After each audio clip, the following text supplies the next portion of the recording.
सत्र के प्रथम दिन प्रातः सत्र में जो विषय पर विचार हुआ उस संबंध में किसी को कुछ पूछना हो, कुछ कहना हो तो हाँ बोले। हाँ, ये दंडवत प्रणाम जी।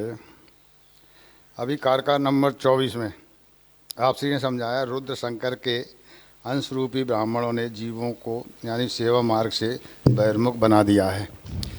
ये प्रसंग जो है तत्वद्विनवद्वापन साथ साथ प्रकरण में आप श्री ने समझाया कि भगवान ने जो है बुद्ध अवतार लेकर के जीवों को, जो जीव यानी भगवत सेवा के नहीं है यानी संसारी जीव हैं या मेरादी जीव हैं, वो भगवत सेवाओं लग गए हैं सत्संग के कारण, किसी के संग के कारण, तो उनको उससे हटाने के लिए यानी भगवान बुद्ध भगवान आए, उन्होंने खोटे शास्त्रों की इस तरह की रचना करी और इसके बाद में जो है शंकर जी को आदेश दिया कि आप भी इस तरह के शास्त्रों की रचना करें जिससे लोग जो है इस मार्ग से हट जाएं, जो इस मार्ग के यानी अनुयायी नहीं है। भगवान ने उनको इसलिए नहीं बनाया है, वो लोग आ गए हैं दूसरे की संगत में आकर के।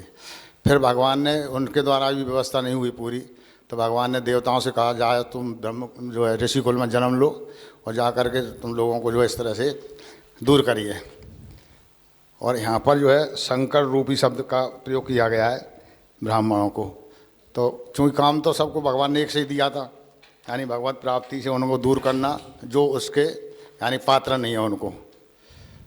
पर इसमें शंकर जी जय, यदि देवता जो मूल में देवता हैं उनको अंत में फल तो भगवत धाम की प्राप्ति होनी है, फिर भगवान ने उनको यहाँ भेज दिया और उनसे ऐसे काम कराए जा रहे हैं ऐसे उल्टे सीधे, तो क्या उनके मूल में हानि नहीं होगी? नंबर एक। दूसरी ये है कि ब्राह्मणों को माने आज भी संसार में लोग मर्यादा में या संसार में यानी अपना गुरु मान करके पूज रहे हैं सब तरह से। तुलसीदास जी ने भी लिखा है इस तरह की बातें, और अन्य ग्रंथों में मिलती है कि ब्राह्मण कैसा भी है, कैसा भी गलत काम करता है तो अभी आपको उसको पूजना चाहिए, वो पूजनीय है, वो आपको ब्रह्मलोक की प्राप्ति कराएगा। हमारी भागवत कहती है, भागवत यदि माने ब्राह्मण यानी मदरापान करता है तो वो नरक का गामी होता है, कुत्ता पालता है तो वो नरक का गामी होता है। तो यह जब उस ब्राह्मण के कर्म ऐसे हैं जो नरक में जाने वाला है और वो हमको ब्रह्मलोक की प्राप्ति करा देगा, यह एक तो ये भ्रांति है और लोग आज इस पर बहुत ज़्यादा जोर देते भी हैं। और दूसरा यह है, भगवान ने इनको ऐसा काम माने जिनको जो वाणी से भगवान मुखारबिंद रूप में जो प्रकट हुए हैं, फिर इनको ऐसा काम क्यों दिया भगवान ने? ये प्रश्न है मेरा।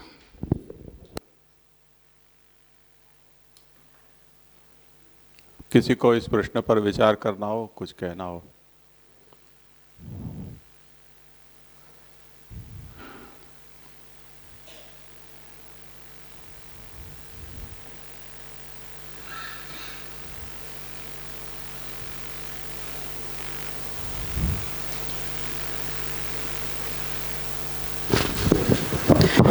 धन्यवाद, प्रणाम जी। अभी जो आपने प्रश्न पूछा तो उसके शुरुआत में आपने खुद ने ये स्पष्टता की कि ये शंकराचार्य आदि का जो अवतार है किस लिए हुआ, कि जो भगवान मार्ग में जो जीव आ गए हैं पर प्रभु की इच्छा ऐसे कि उनका वर्ण नहीं हुआ है, तदर्थ उनका प्रागट्य भूतल्प हुआ है। तो एक कारण यही मुख्य हो सकता है कि उनके द्वारा ऐसा कार्य भगवान करा रहे हैं। नहीं तो ये तो मेरा प्रश्न ही हुआ नहीं कि ऐसा कार्य उनसे करा रहे हैं जबकि वो खुद नरक के गामी बने हुए हैं, शास्त्र जी कहता है खुद। और वो मान लीजिए जैसे कर्म कांडों में आपको लगा रहे हैं यानी भगवान से बहिर्मुख करके दूसरे यानी देवलोक में या अक्षर ब्रह्म तक के ऊपर के 7 लोगों को कहीं ना कहीं आपको भेजने का प्रयास वो कर रहे हैं किसी तरह से, पर उनके कर्म कुछ ऐसे हैं कि वो खुद उसमें नहीं जा पा रहे हैं। नहीं, इस विषय में पहले भी चर्चा एक बार हुई थी, उसमें ऐसा समाधान मिला था कि जो शंकराचार्य आदि जो आचार्य हैं वो तो जैसे यहाँ अलग अलग जो रुद्र इत्यादि जो है उनके अंश हैं, तो उनकी तो ऐसी गति हम नहीं सोच सकते।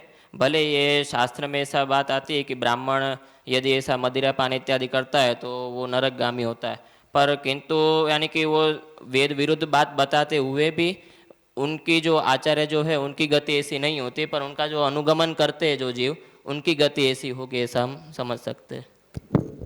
नहीं, अनुगमन करने वालों को नहीं लिखा है, शुद्ध ब्राह्मण के लिए लिखा है यदि ब्राह्मण ये कर्म करता है तो उसको नरक में जाना ही होगा।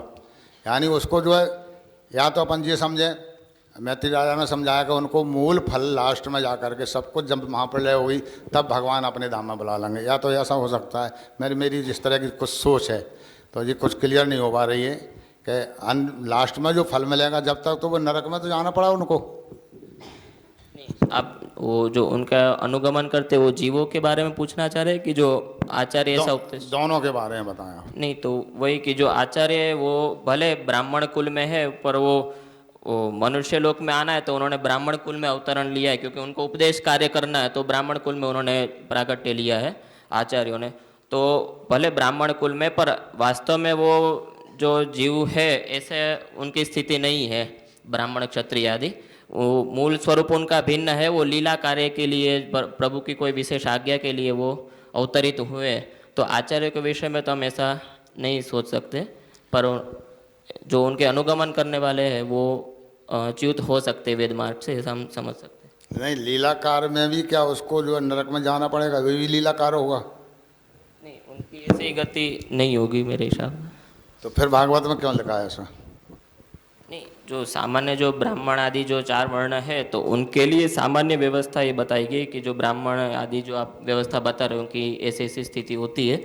पर ये तो जो आप प्रश्न पूछ रहे स्पेसिफिक आचार्यों के लिए, तो उनके लिए मैं बात समझ रहा हूँ।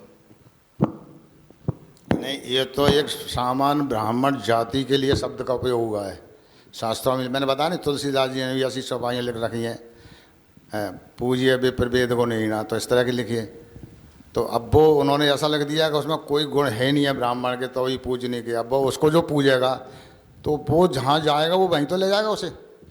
यदि ब्राह्मण ऐसे कर्म करने वाला नरक में जा रहा है, उसकी जो पूजा कर रहा है, तुलसीदास जी ने लिखा है कि उसकी पूजा करिए आप, तो फिर जो है वो भी नरक में जाएगा, जो तो निश्चित ही है।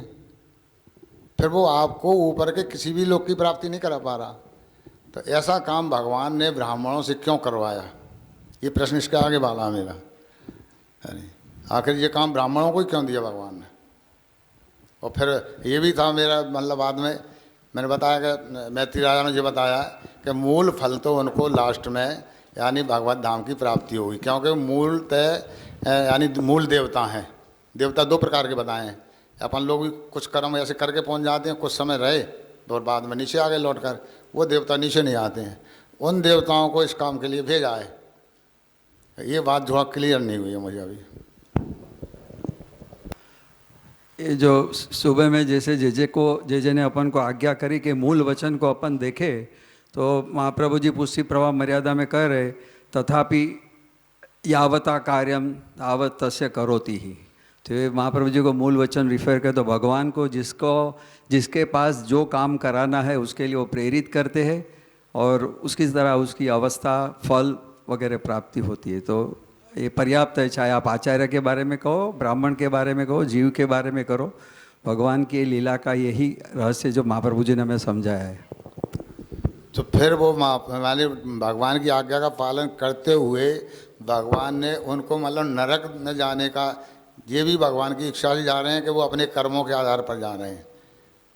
ये थोड़ा क्लियर तो होना चाहिए। इसमें थोड़ा प्रश्न भी मुझे लगता है कि आप लोगों की समझ में, और आप भी जो प्रश्न ले रहे हो वो पद्म पुराण का जो ये वचन है, त्वंच रुद्र महाबाहो मोह शास्त्राणि कारय, ये जो भगवान की आज्ञा रुद्र को हुई है मोहक शास्त्रों की रचना करने के संबंध में, और ऐसी ही कुछ बात यहाँ भी श्री द्वारकेश जी आज्ञा कर रहे हैं कि रुद्रांश से जो प्रकट हुए ब्राह्मण हैं उन्होंने ऐसे शास्त्रों को प्रकट किया कि जिससे शास्त्र का जो मूल सच्चा अर्थ है वो तिरोहित हो गया, और उन्होंने जो ऐसे मतमतांतर प्रकट किए उसी में भ्रमित होकर और दैवी जीव हैं वो अपना जन्म वृथा कर रहे हैं। अब ये बात जो है वो उन मत प्रवर्तक जो आचार्य हैं, ऋषि के रूप में जो प्रकट हुए थे अपने यहाँ, जिनको जो अर्धवैनाशिक के रूप में सांख्य, न्याय, वैशेषिक, योग, ये जो सब वेदबाह्य मत हैं, उनके संबंध में ये बातें कही गई हैं। तो ये जो साधारण मनुष्य जो हैं या ब्राह्मण वर्ण में जो लोग हैं, उनकी अलग प्रक्रिया है। वो भृगु का शाप है, वो एक अलग विषय है।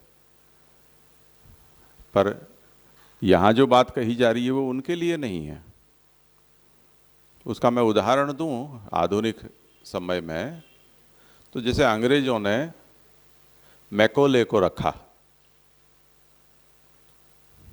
अंग्रेजों ने ये सोचा कि हमें हिंदुस्तान पर अनंत काल तक राज्य करना है। हम तो मुट्ठी भर हैं, ये करोड़ों की संख्या में है। देश इतना बड़ा है, विविधतापूर्ण है।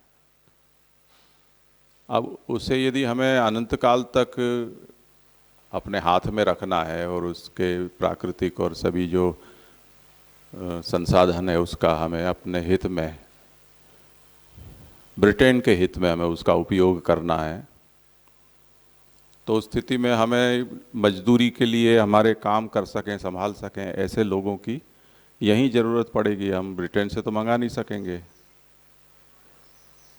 अब यहाँ के लोग यदि अपनी संस्कृति, अपनी परंपरा, अपनी भाषा, अपना पहनावा, अपना भोजन, अपना धर्म, यहाँ की जो भी लोक रीति, इन सब को उत्तम मानकर गौरवपूर्णता का अनुभव करेंगे, तो हमारे जैसे जो जंगली हैं उनकी गुलामी वो कब तक सहन कर पाएंगे? क्योंकि आत्मगौरव उनका जब भी उठेगा तब वो हमको उखाड़ फेंकेंगे। तो इनको इनकी जड़ से काटना होगा, ये उन्होंने तय किया। जड़ से काटने के लिए क्या करो कि उसको अपनी भाषा से दूर कर दो, संस्कृत भाषा से, क्योंकि संस्कृत भाषा में ही वेद आदि शास्त्रों का समृद्ध ज्ञान है। आयुर्वेद, धनुर्वेद, शिल्प शास्त्र, शुल्ब शास्त्र, सभी कुछ। यानी जिन जिन विधाओं का स्वप्न में भी ख्याल उनको नहीं होगा, ऐसी विधाएं अपने यहाँ सांदीपनि ऋषि के यहाँ सुदामा और श्री कृष्ण पढ़ते थे। 64 विद्याओं का ज्ञान गुरुकुल में प्राप्त होता था। जो इन दिनों में नासा और इन सब संस्थाओं ने मिलकर जो आधुनिक साधन जुटाए, जिसके बल पर वो ग्रहों की गति, उनका आकार, उनकी संक्रांति, ग्रहण आदि अब हम जो जान रहे हैं इनके सहारे, वो भगवान द्वारका से ग्रहण का स्नान करने के लिए सभी द्वारका वासियों के साथ कुरुक्षेत्र 5,500 वर्ष पहले पधारे थे। तो ये तो ज्ञान हमारा इतना समृद्ध था कि जिसकी कोई कल्पना भी नहीं कर सकता।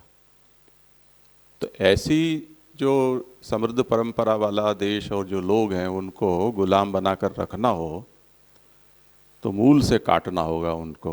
मूल भाषा में है, मूल उस गुरु परंपरा, ब्राह्मण परंपरा में है। तो ब्राह्मणों को उन्होंने सरकारी नौकरी पे रखा। जो ब्राह्मण साल भर का अनाज मिल जाए और नैमित्तिक दिनों जब आते हैं पर्व दिन, उन दिन उनको कुछ कपड़े वपड़े मिल जाएं, उससे पूरा अपना जीवन बिता देता था और गांव के लोगों को उपदेश भी देता था, कर्म भी करवाता था। उस ब्राह्मण को सरकारी नौकरी मिलते ही पूरी ज़िंदगी में नहीं कमा सकता है उतना, उनको साल भर का पगार मिल जाता था। इतने रुपए उसने कभी देखे नहीं थे। वो सरकारी अन्न पेट में जाने के बाद वो ब्राह्मण बदल गया।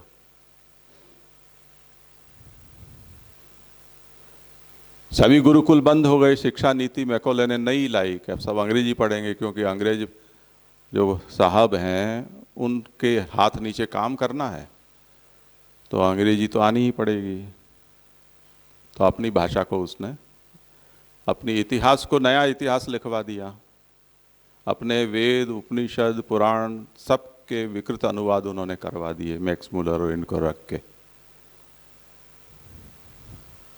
तो अब ये जो भी काम जिन्होंने किया है वो ही कर सकता है जो अपनी जो परंपरा है भारतीय, उसकी उत्तमता को पहचानता हो, वो ही उसको गलत प्रस्तुत कर सकता है।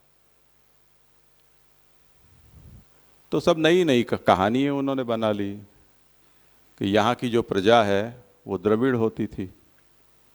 आर्य लोग ईरान और रशिया से हिंदुस्तान में उन्होंने प्रवेश किया, द्रविड़ों को दक्षिण भारत की ओर खदेड़ दिया, और उत्तर भारत में जो बस गए वो सब आर्य हैं जो बाहर से आए हैं, और द्रविड़ यहाँ के पुराने लोग हैं।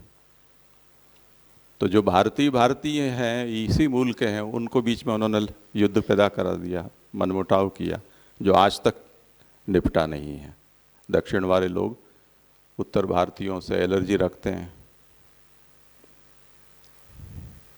शिक्षा की नीति में हम भी ये कह रहे हैं कि अगर हम स्वयं इस देश में परदेश से आकर बसे हुए हैं, तो अगर दूसरा अंग्रेज आकर भी यहाँ के बस गया तो वो विदेशी कैसे हुआ? तो एक विदेशी दूसरे को विदेशी कैसे कह सकता है? तो जैसे हम रह रहे हैं ऐसे वो रह रहे हैं, हमने राज किया अब वो राज कर रहा है। तो ये इतिहास को विकृत करने का ये फल हो गया। तो हर चीज में उन्होंने ये एक तरह का वैचारिक दूषण सोची समझी साजिश के रूप में उन्होंने शुरू किया। अब जिन्होंने भी ये काम किया है वो सब लोग इस बात को जान रहे हैं, जिन्होंने ये पूरी एजुकेशनल सिस्टम बनाई वो तथ्य को जानते हैं कि इनके सामने हम उनके नक की धूल के बराबर भी नहीं हैं। इनका इतना उत्तम, भले ही उन्होंने लिखा कुछ भी कि वेदों में केवल गडरियाओं की बातें हैं और हमारे पश्चिमी विचार हैं उनके सामने ये कहीं टिकते नहीं है, ऐसे ऐसे सब विधान उन्होंने लिख दिए, पर वो इस बात को जानते थे। अब कांग्रेस ने वही वारसी में अपने जो लिया अंग्रेजों से उसी को पढ़ाया। आज तक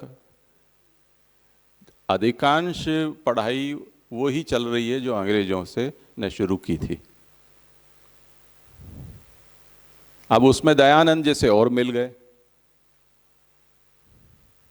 तो जो भी उनके विचार से कुछ मेल खाने वाले थे उन सब लोगों को उन्होंने अपने स्वार्थ के लिए बढ़ावा दिया कि अच्छा कर रहे हो, शाबाश।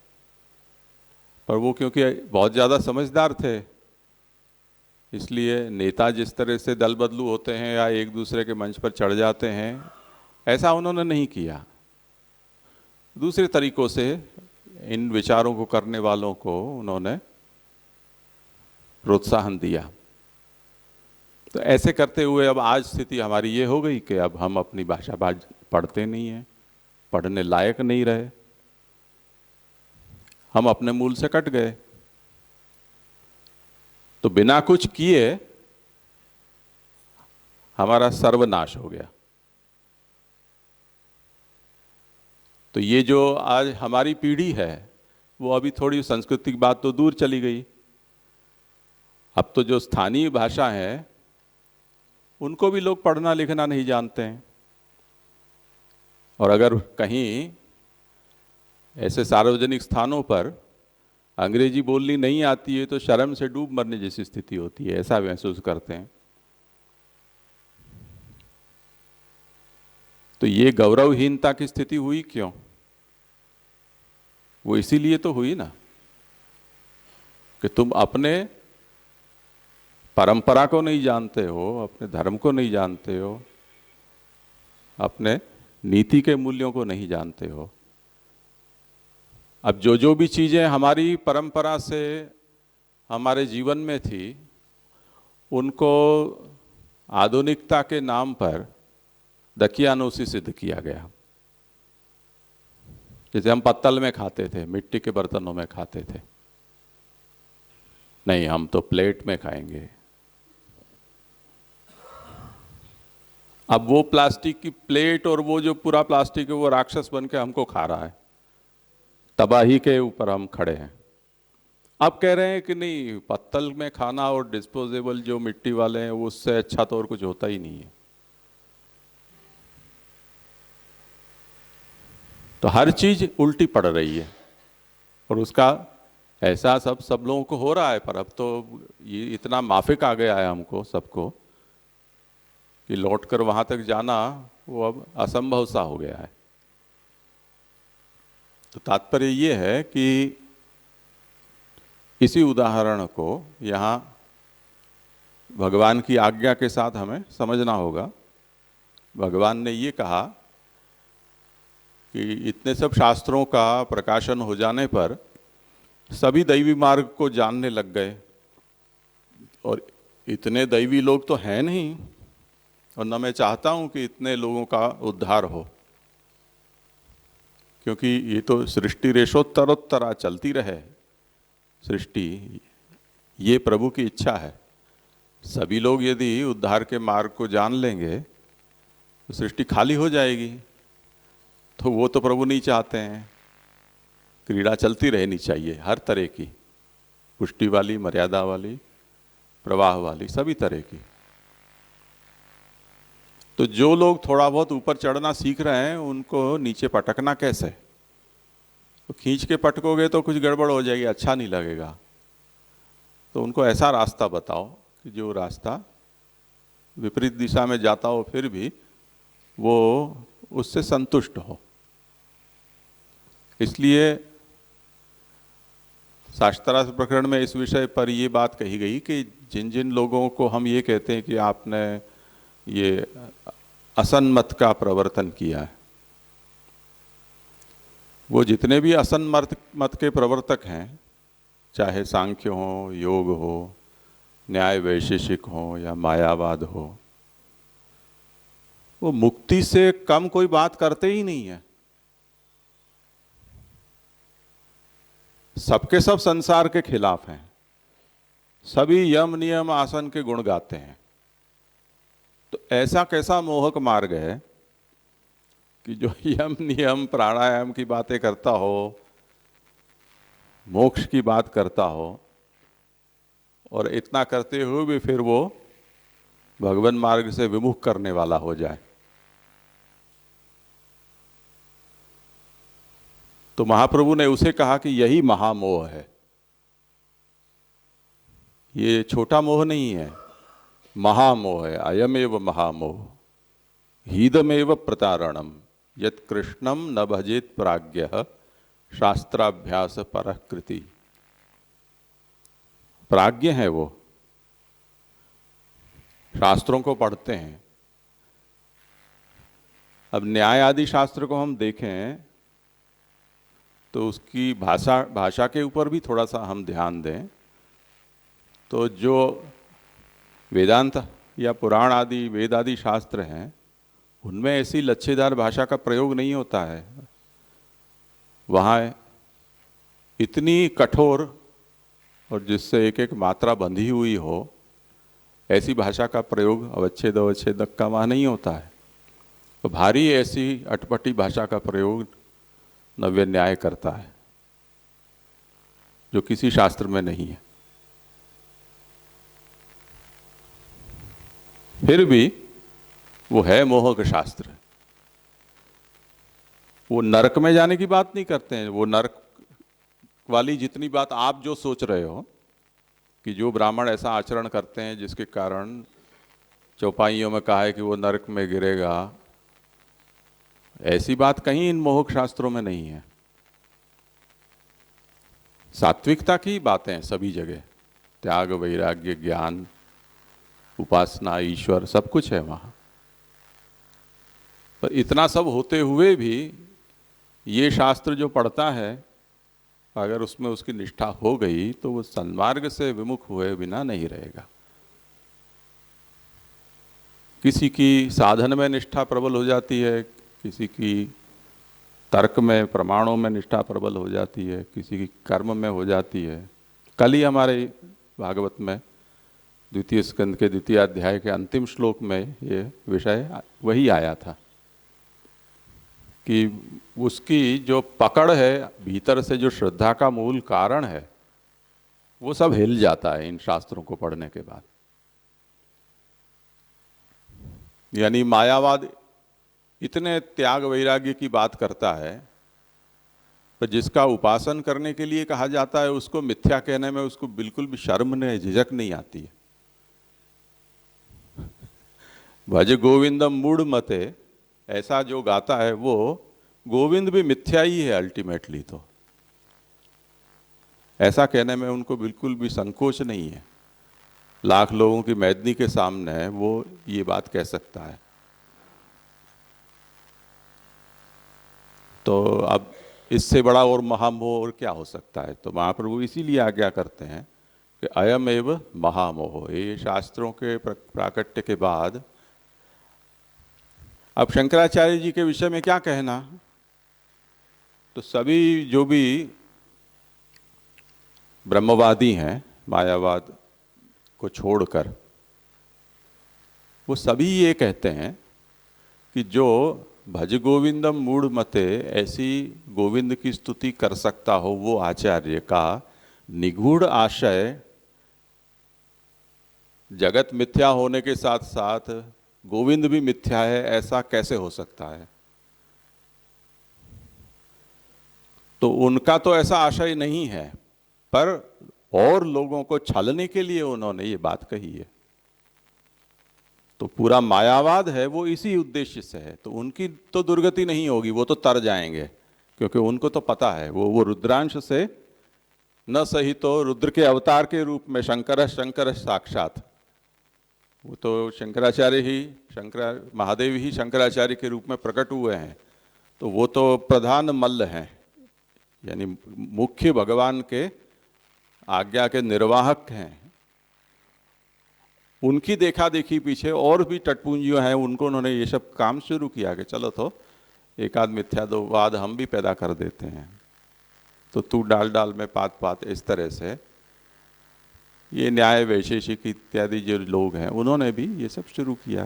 वैयाकरण भी उसमें जुड़ गए, मीमांसक कुमारिल भट्ट आदि जुड़ गए।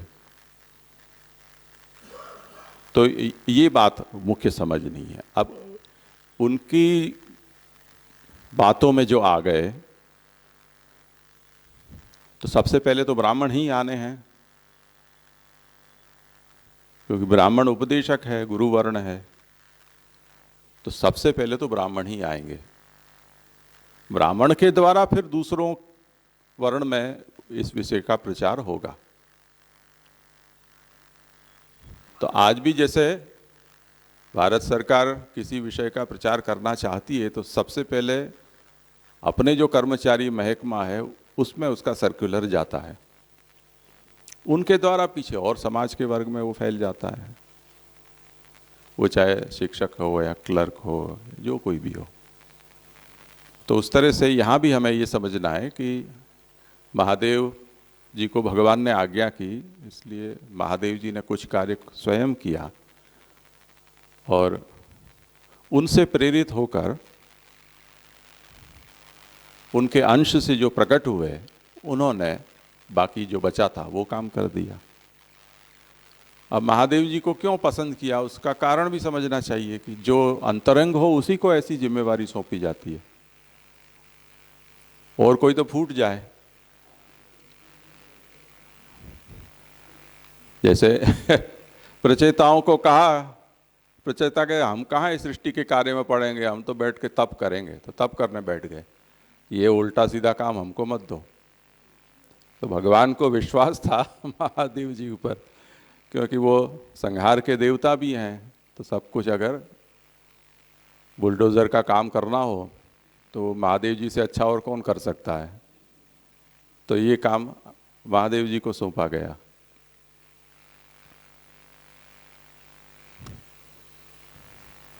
तो अब वो चीज़ें जहाँ जहाँ भी सर्जन होता है, जहाँ जहाँ भी कुछ ऐसा होता है, उसके साथ ये बातें जुड़ी हुई आती हैं। यहाँ श्री द्वारकेश जी इसी बात को यहाँ स्मरण कर रहे हैं कि भाई अगर हम ये सोचें कि आचार्य चरणों ने तो इन शास्त्रों को यानी अपनी वाणी के रूप में षोडश ग्रंथ आदि को प्रकट किया ही है, जिसमें सब बातें बहुत ही साफ साफ आपने निरूपण की। तो अब उस पर और अधिक व्याख्यान करने की क्या आवश्यकता है, प्रभु चरणों को भी कुछ लिखने की क्या आवश्यकता है। तो वो केवल उसके ऊपर कालांतर में धूल चढ़ जाए तो साफ करना है, जिससे कि वो हमेशा प्रकाशित होती रहे। तो ये उसको सदा प्रकाशित होते रहने के लिए ये परिश्रम उन्होंने किया है, क्योंकि धूल डालने वाले होते हैं, सभी जगह होते हैं।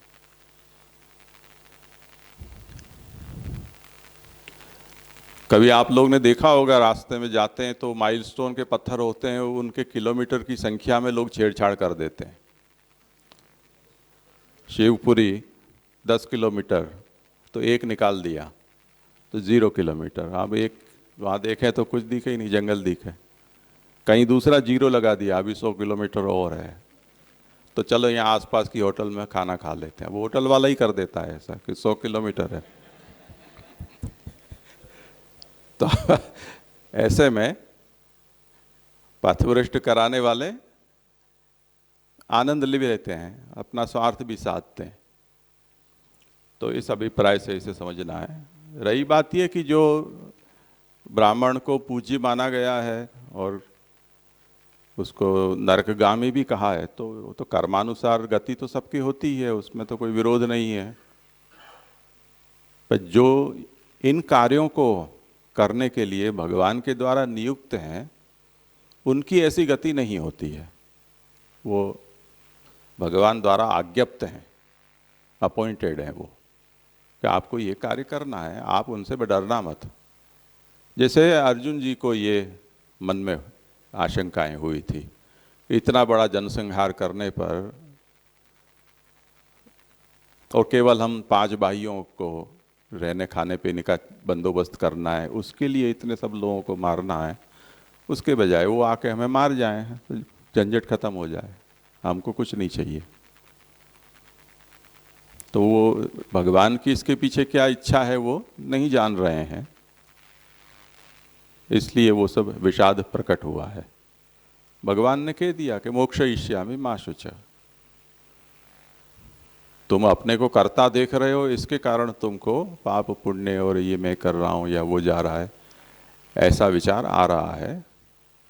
तो सबसे पहली बात ये है कि भाई तू तो निमित्त है, करने कराने वाला तो मैं हूँ, तो जिम्मेवारी मेरी बनती है।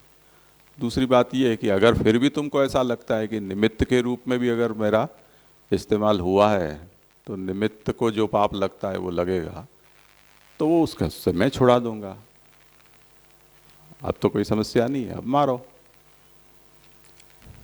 तो इस तरह से जो वहाँ भगवान के द्वारा नियुक्त हैं, वो इसमें अपराधी नहीं होता है।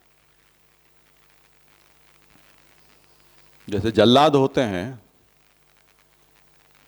उसको हत्या का जुर्म नहीं लगता है,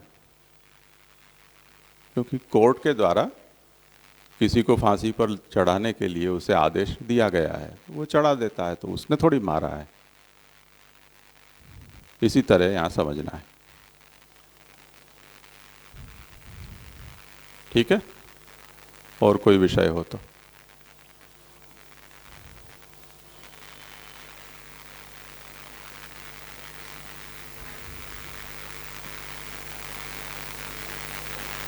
कुछ है?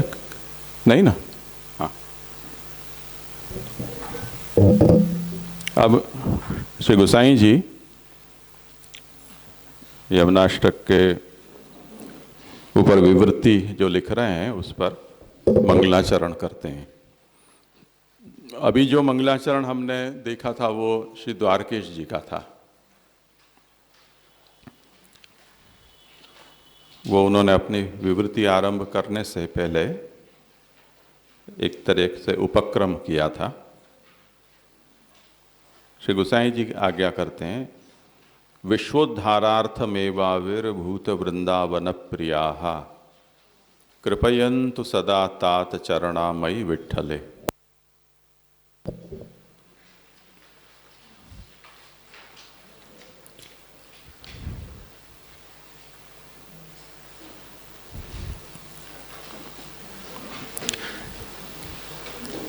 तात चरणाः यानी महाप्रभु श्री वल्लभाचार्य चरण, जो श्री गोसाई जी के पिता हैं, वो मेरे पर सदा कृपा करते रहें। मयि सदा कृपयन्तु, मेरे ऊपर यानी मयि विठ्ठले। ये आचार्य तात चरण कैसे हैं?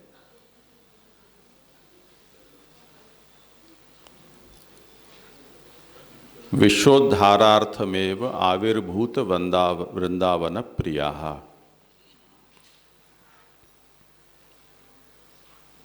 वृंदावन प्रिय, वृंदावन जिनको प्रिय है ऐसे भगवान श्री कृष्ण, तत्स्वरूप मेरे तात चरण हैं, जो भूतल पर विश्व के उद्धार के लिए प्रकट हुए हैं। ऐसे मेरे तात चरण मुझ विट्ठल के ऊपर सदा कृपा करते रहें। अब इन पदों का व्याख्यान श्री द्वारकेश जी कर रहे हैं, इसलिए स्वतंत्र से उसका व्याख्यान हम नहीं करें तो अच्छा है। अथ श्रीमद् आचार्य नंदनाः श्री यमुनाष्टकम व्याचिख्यासवः। श्रीमद् आचार्य श्री यमुना श्री गोवर्धनधराणां स्वरूपैक्यस्य बोधं कुर्वन्तः तत्कृपां प्रार्थयन्ति। ये जो मंगलाचरण हमने देखा श्री गोसाई जी का, ये उसका उपक्रम है, द्वारकेश जी करते हैं। ये मंगलाचरण आपने यहाँ ऐसा मंगलाचरण क्यों किया,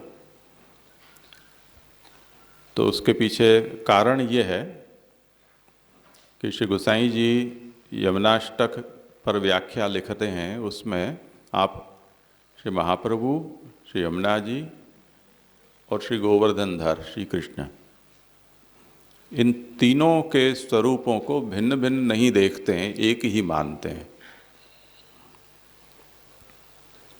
इस बात को जताने के लिए यहाँ उन्होंने ऐसी प्रार्थना की है कि विश्वोद्धारार्थमेवाविर्भूत वृंदावन प्रियाः। यमुनाष्टक की विवृत्ति के लिए आप यहाँ कर रहे हैं, तो श्री यमुना जी का स्वरूप क्या है वो तो स्तोत्र में और विवृत्ति में स्पष्ट होना ही है। प्रभु का स्वरूप हम सब जानते ही हैं।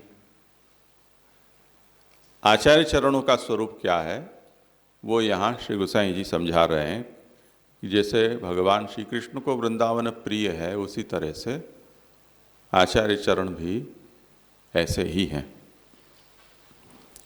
तात्पर्य ये है कि ये इन तीनों में किसी प्रकार का भेद हमें नहीं समझना चाहिए। प्रभु चरण उनको एक कर जानते हैं। अब जो विश्वपद है, मंगलाचरण में ये कहा कि आचार्य चरणों का प्राकट्य विश्वोद्धारार्थ हुआ है, तो विश्व का उद्धार से क्या तात्पर्य है वो समझाते हैं कि विशन्ति लय समये भगवती इति विश्वे, यानी लय के समय भगवान में जिनका प्रवेश होता है उसे विश्व कहा जाता है। वो विश्व से तात्पर्य है दैवी जीवाहा। भगवान में प्रवेश तो दैवी जीवों का ही होता है, सबका तो नहीं होता है। इसलिए विश्वोद्धारार्थ का मतलब है दैवी जीवाहा तेषाम उद्धारो। विश्वोद्धार का मतलब है दैवी जीवों का उद्धार। तो दैवी जीवों के उद्धार के लिए जो आविर्भूत हुए हैं, ऐसा इसका तात्पर्य निकला। अब देखो ध्यान से, ये हमारे पूर्वाचार्यों की सोच समझ और आज हमारी सोच समझ। अभी कुंभ में कोई लोग जाकर आए हों तो वहाँ कितने जगत गुरु दिखेंगे, आप देखना। हम भी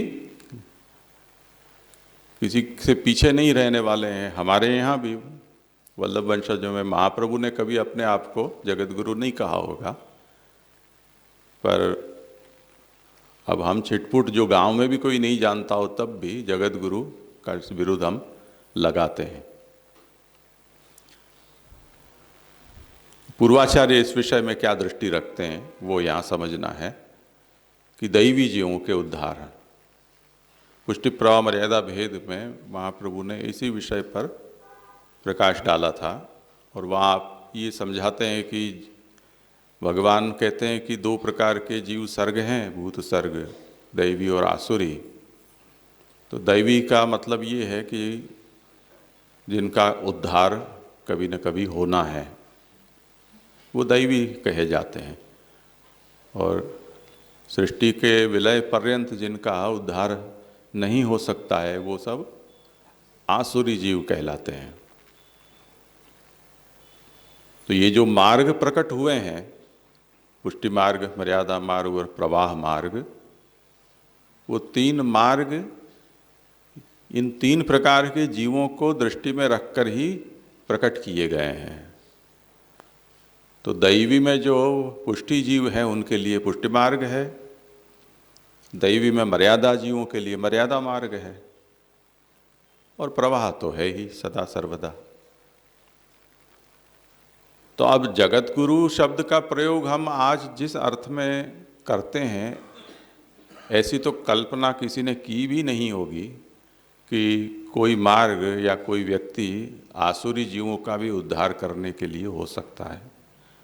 और यदि ऐसी भ्रमणा किसी के मन में है कि वो आसुरी का भी उद्धार करने के लिए वो प्रकट हुआ है, तब तो फिर वो गुरु में भी आसुरत्व का प्रवेश हमें स्वीकारना होगा। वो फिर दैवी तो नहीं हो सकता है, क्योंकि जिनको हम उद्धार के योग्य मानते हैं उनका उद्धार भी वो अपने तरीके से ही करवाना चाहेंगे। वो दैवी जीवों वाले उद्धार की वो उनके मन में अभिलाषा भी नहीं है। अगर उस दरवाजे पर लेकर भी गए हम स्वर्ग मुक्ति के, तो वहाँ से वापस लौट आएंगे। ये हमारा ठिकाना नहीं है, ये हमको मज़ा नहीं आई, यहाँ हम दूसरी जगह ले जाओ। तो ध्यान से समझना चाहिए कि विश्वोद्धार ये संकुचित वृत्ति कही जाती है शब्द के प्रयोग में। जैसे सब आ गए ऐसा हम कहते हैं, तो सब का मतलब जो आने वाले थे वो आ गए, ऐसा उसका तात्पर्य होता है। इसी तरह यहाँ भी संकुचित वृत्ति से विश्व, जगत, इन शब्दों का प्रयोग होता है। तो दैवी जीवों का उद्धार, उसके लिए भगवान यहाँ आचार्य चरणों का प्राकट्य है। उनका उद्धार कैसे होता है? तो कहते हैं ब्रह्म संबंध कारणात्।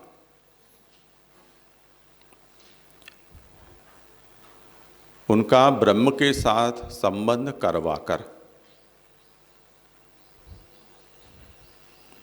जो सिद्धांत रहस्य का विषय है, संसारात विमुच्य,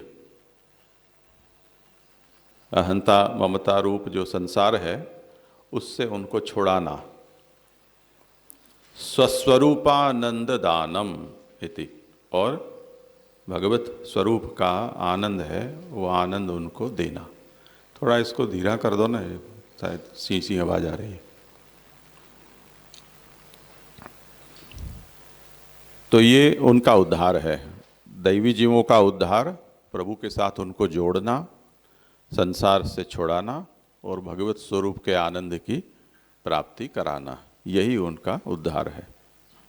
तो इसीलिए भगवान का भी प्राकट्य हुआ था और इसीलिए आचार्य चरणों का भी प्राकट्य हुआ है। समान रूप से श्री यमुना जी का प्राकट्य भी इसीलिए हुआ है।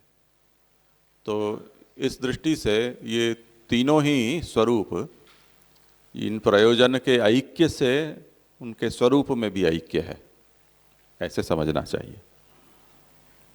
तदर्थमेव एवकारो अत्र अन्य योग व्यवच्छेदकः। इसीलिए मंगलाचरण में विश्वोद्धारार्थमेव, वहाँ जो एवकार है वो एवकार जिसको अवधारणार्थ कहा जाता है, किसी बात को भारपूर्वक कहना हो, तो जैसे हिंदी में ही शब्द का प्रयोग होता है, गुजराती में ज कहते हैं, आविशज, तमेज, आज, ऐसे यही। ये जो ही है अवधारणार्थक, संस्कृत में उसके लिए एवकार शब्द प्रयोग होता है, वो अन्य योग का व्यवच्छेदक समझना चाहिए। यानी इनका प्राकट्य किसी और प्रयोजन से नहीं हुआ है, ये उसका मतलब हुआ। एवकार 3 तरह से प्रयोग किया जाता है। एक अयोग व्यवच्छेदक एवकार होता है, अन्य योग व्यवच्छेदक होता है, और अत्यंतायोग व्यवच्छेदक होता है। ऐसे 3 प्रकार से उसका प्रयोग भाषा में किया जाता है।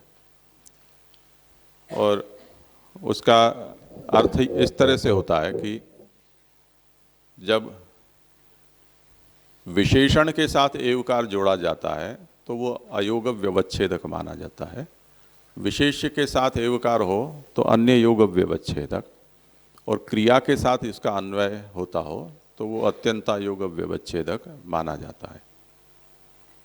जैसे शंखः पांडुरेव,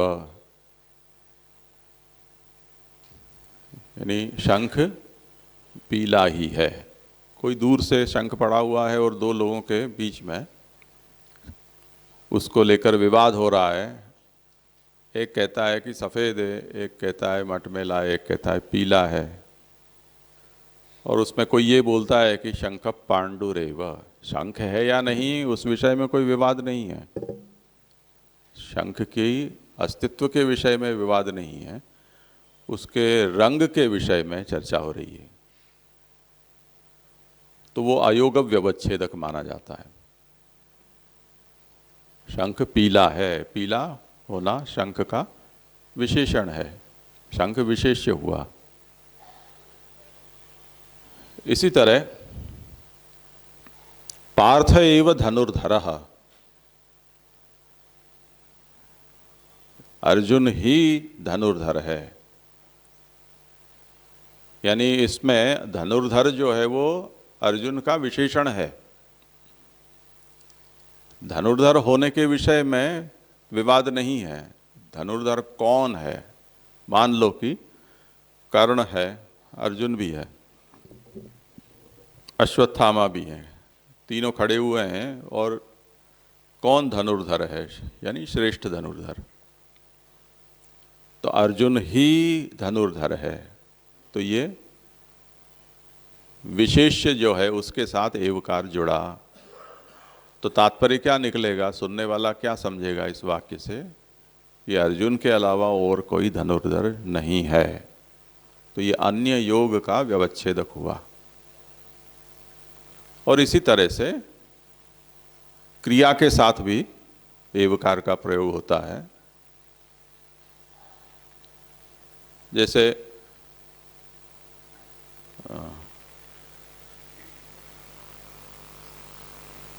क्या है उदाहरण? क्या भवत्येव, उसको कोई भी उदाहरण ले सकते हैं। हाँ, नहीं नहीं, कृष्णैव गतिर्मम नहीं। उसको हम इस तरह से लें कि हम किसी विधान को बोल रहे हैं, ऐसा विधान कि जिसमें विशेषण भी है, किसी का विशेष्य भी है, और उसमें कोई क्रिया भी दिखाई जा रही है। आ जाएगा याद अभी। जैसे लाल घोड़ा दौड़ ही रहा है, तो न तो लाल विषय में कोई विवाद है, न घोड़े के विषय में विवाद है। जब हम एवकार दौड़ ही रहा है, दौड़ने की क्रिया के साथ जब हम एवकार लगा रहे हैं, तो इसका मतलब ये हुआ कि विशेषण और विशेष्य के विषय में जो दृष्टा है उनमें कोई मतभेद नहीं है, क्रिया के विषय में है। यानी खड़ा है ऐसा नहीं है, बैठा है ऐसा भी नहीं है, चर भी नहीं रहा है, दौड़ ही रहा है। तो ये जो क्रियान्वित एवकार होता है वो अत्यंतायोग व्यवच्छेदक माना जाता है। तो इस तरह से एवकार तीनों प्रकार के होते हैं। यहाँ पर विश्वोद्धारार्थमेवाविर्भूत, ऐसे विश्वोद्धार के लिए ही जो आविर्भूत हुए हैं, ऐसे जो आविर्भाव होने का जो प्रयोजन है उसके साथ एवकार प्रभु चरण जोड़ रहे हैं। इसका तात्पर्य ये हुआ कि विश्वोद्धार यानी दैवी जीवों का उद्धार, उस उद्धार के अतिरिक्त और कोई प्रयोजन आविर्भाव के पीछे नहीं है। तो अन्य सभी जो कल्पनाएं हैं आविर्भाव की, उन कल्पनाओं का यहाँ निराकरण किया गया है, ऐसा द्वारकेश जी समझा रहे हैं। तो तदर्थमेव एवकारो अत्र अन्य योग व्यवच्छेदकः। अब यहाँ वृंदावन प्रिय पद का प्रयोग किया है।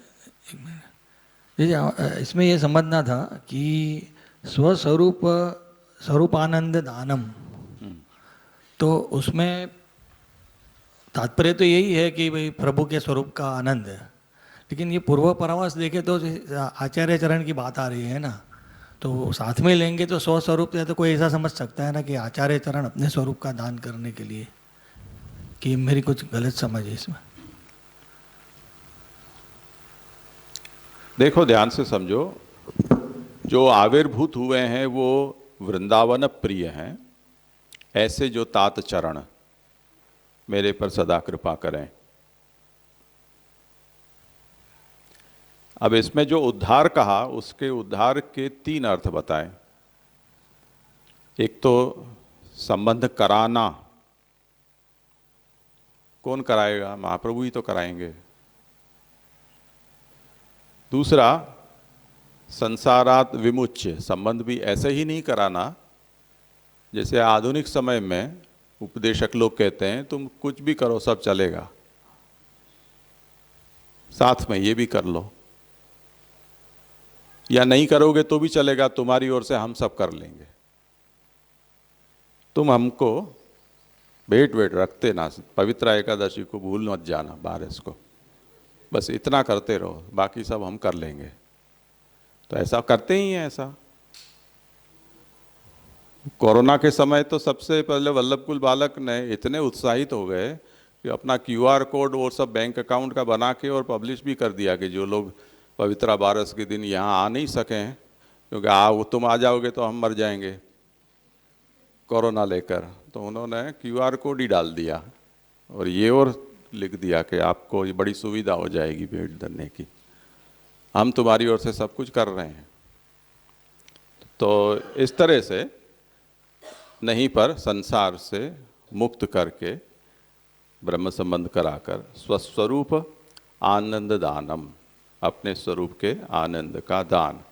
अब क्योंकि यहाँ श्री यमुना जी, श्री ठाकुर जी और श्री महाप्रभु जी ये तीनों में स्वरूपैक्य मानकर ये बात कह रहे हैं, इसलिए अब ये मुद्दा नहीं रह जाता है कि ये किसकी बात है, यथा योग्य हमें लेनी है। आया ना समझ में?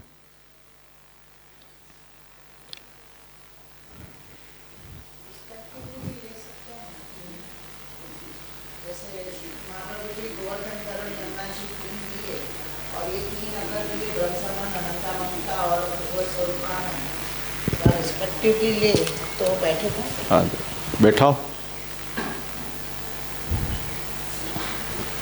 मैं फिर से बोल रही हूँ कि हमने 3 देखे, श्री महाप्रभु जी, यमुना जी और गोवर्धन धरण, तो और 3 रीज़न बताए, ब्रह्म संबंध करा के, अहंता ममता रूप संसार से छुड़ा के, और भगवत स्वरूप का आनंद का दान। तो पूछ मैं ये रही हूँ 3 के सामने ये 3 रिस्पेक्टिवली कर सकते हैं कि नहीं? हाँ, मतलब श्री महाप्रभु जी ब्रह्म संबंध कराने वाले हैं, श्री यमुना जी संसार से छुड़ाने वाले हैं, और गोवर्धनधर भगवत स्वरूप स्वस्वरूप का दान करने वाले हैं, आनंद का। या तीनों ही 3 करे, ऐसा कुछ? हाँ सोच लो। किसी को इस पर विचार करना हो तो द्वारकेश जी क्या क्या तात्पर्य लगता है?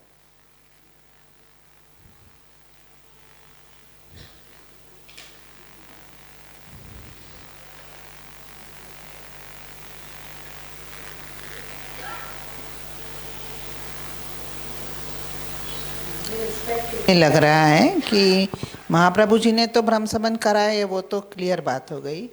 अब बाकी दो में थोड़ा दोनों हो सकते हैं, यमुना जी भी इस भगवत स्वरूप का आनंद दे सकते हैं और भगवान खुद भी दे सकते हैं, तो वो दोनों में थोड़ा लग रहा है। महाप्रभु जी भगवत स्वरूप का आनंद भी दे सकते हैं, तीनों में बैठ रहा है, कभी ऐसा भी लग रहा है। नहीं, बात सही है। तो क्या द्वारकेश जी के हृदय का भाव यही है कि ये तीनों में स्वरूपैक्य है?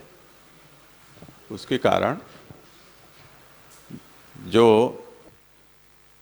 सानिध्य मात्र दत्त श्री कृष्ण प्रेमा, ऐसे महाप्रभु का नाम स्मरण करते हैं श्री गोसाई जी। और इसी तरह सर्वोत्तम के फल के रूप में भी यही बात कही गई है।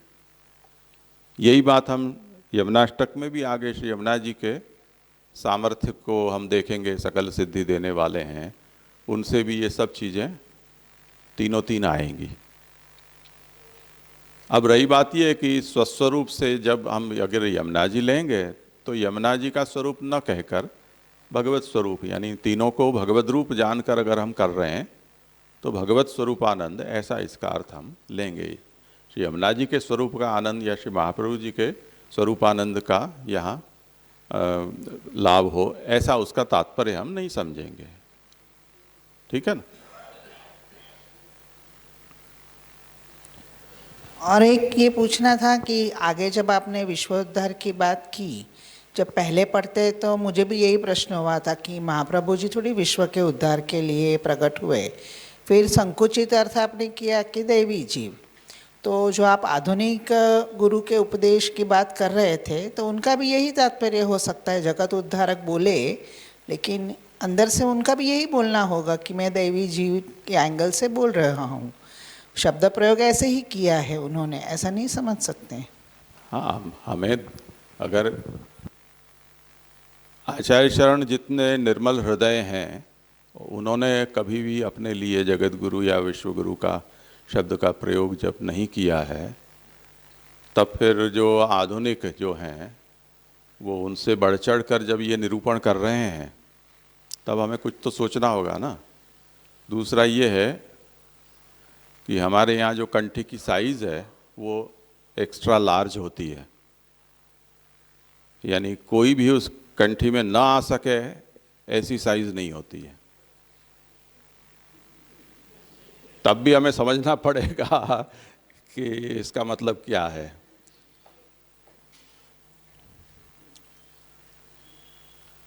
अभी ठीक है, पशु पक्षियों को और उनको हम नहीं करते हैं, वरना हाथी की साइज की भी कंठी निकालनी हो तो निकाली जा सकती है। अनंत अंबानी को अगर ब्रह्म संबंध देने का अधिकार मिल जाए तो वनतारा में हाथी के साइज की जंबो कंठी भी मिल सकती है, चींटी की साइज की भी मिल सकती है। तो कहने का तात्पर्य है कि हमारा जो व्यवहार है, जिसमें हम किसी को भी अष्टाक्षर और ब्रह्म संबंध के लिए अयोग्य नहीं मान रहे हैं, ऐसा जब हमारा व्यवहार है, तब उस स्थिति में विश्व गुरु या जगत गुरु का अर्थ कौन से अर्थ में है वो हम समझ सकते हैं ना।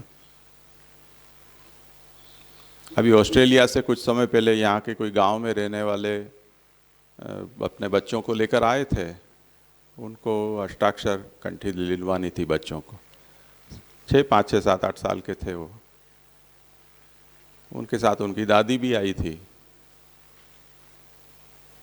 तो थोड़े बहुत हम लोग बदनाम हैं, सो वो भी संकोच से ही पूछ रहे थे कि आप दोगे कंठी, ऐसा। अब मैंने कहा अब तुम जिस तरह से बोल रहे हो उसी से पता है कि हम क्या करने वाले हैं। तुम मेरे मुंह से ना क्यों कहवाना चाहते हो? अब जो बाप खुद माथे पर तिलक नहीं लगाता हो, जिसकी माँ खुद गले में कंठी नहीं पहनती है, जिसने जीवन में कभी वैष्णव वेश धारण नहीं किया है, जिसने आज तक कभी एक अष्टाक्षर की माला तक नहीं की है और न करने वाला है, वो अपने बच्चों को कंठी दिवाने से क्या वहां निकलेगा, क्या वहां? तो मैंने उनसे कहा कि भाई तुम तो चले जाओगे ऑस्ट्रेलिया, चलो मैंने दे भी दी कंठी, तुम इसको वैष्णव बना पाओगे? मैंने कहा हिंदू भी बना पाओगे कि नहीं? वैष्णव की बात बहुत दूर की रही। तो क्या बात तो सच है, हमसे तो ये ऐसे ऐसे सवाल पूछते हैं, हमसे जवाब देते नहीं बनता है। दारू क्यों नहीं पी सकते हैं, अंडा क्यों नहीं खा सकते हैं, हम चर्च में क्यों नहीं जा सकते हैं? अब मैंने कि जब हिंदू में भी तुम्हारे कोई ठिकाना नहीं पड़ रहे हैं तो वैष्णव बनने की बात तो बहुत दूर रह गई, क्योंकि तुम्हारे माँ बाप में जो था वो उससे आधे से आधा तुम्हारे अंदर आया। यानी अब तुम्हारे संस्कार केवल इतने हैं कि मेरी माँ वैष्णव है, इतने तुम्हारे संस्कार हैं। वो वैष्णव की अस्मिता तुम्हारे अंदर तो एक छांटे भर भी नहीं आई है, एक बूंद भी नहीं आई है, और तुम अपने बच्चों को कंठी लिवा कर क्या कर पाओगे? तो ऐसा कंठी का अनादर करने की जरूरत क्या है? अब पहनने के साथ तो वो कंठी उनको काटेगी। गुजराती लोग ऐसा बोलते हैं, कंठी करड़े है। अब जो कंठी काटती हो उसको कंठी पहनने की जरूरत ही क्या है? क्यों पहनाना चाहते हो कंठी? सहन ही नहीं होगी वो कंठी उसको। तो ऐसी परपीड़ा के लिए थोड़ी कोई शरण दीक्षा है। फिर भी हम हैं विश्व गुरु, जगत गुरु हैं। फजेती कर रखी है।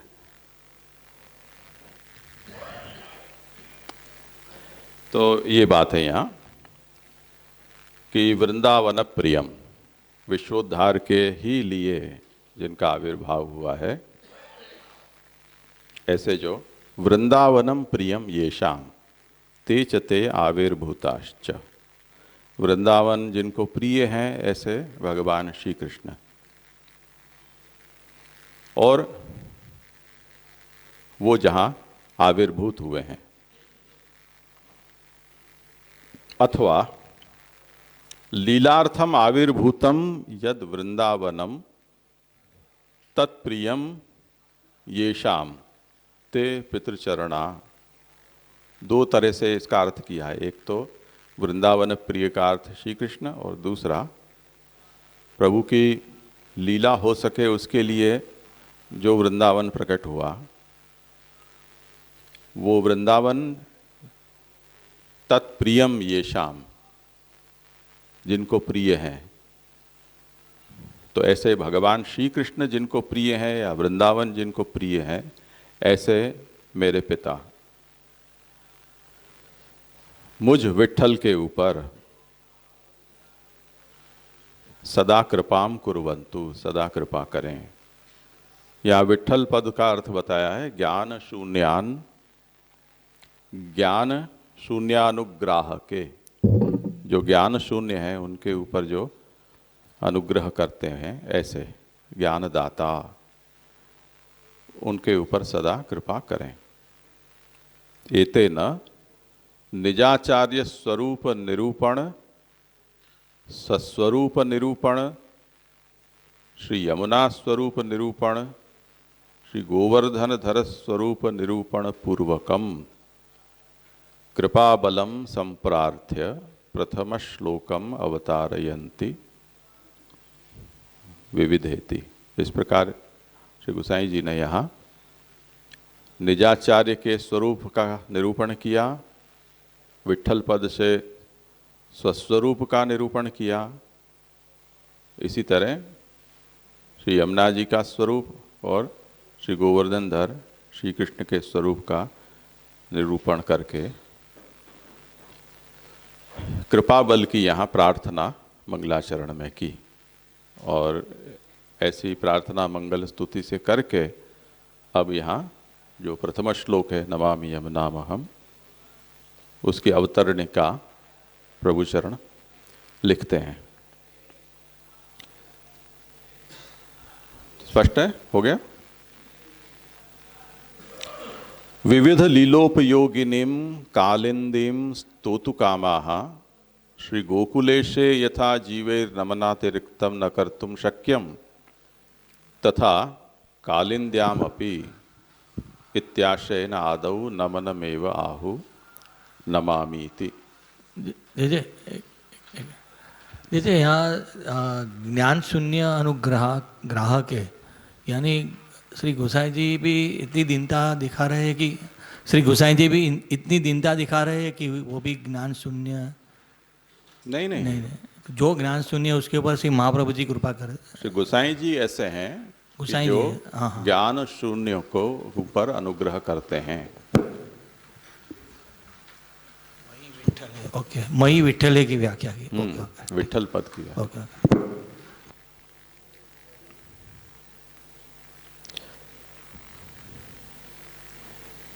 विविध लीलोपयोगिनीम कालिंदीम, कालिंदी प्रभु की विविध प्रकार की लीलाओं की उपयोगिनी है।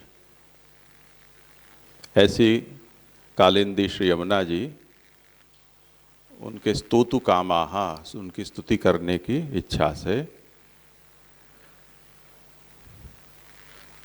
मूल वाक्य है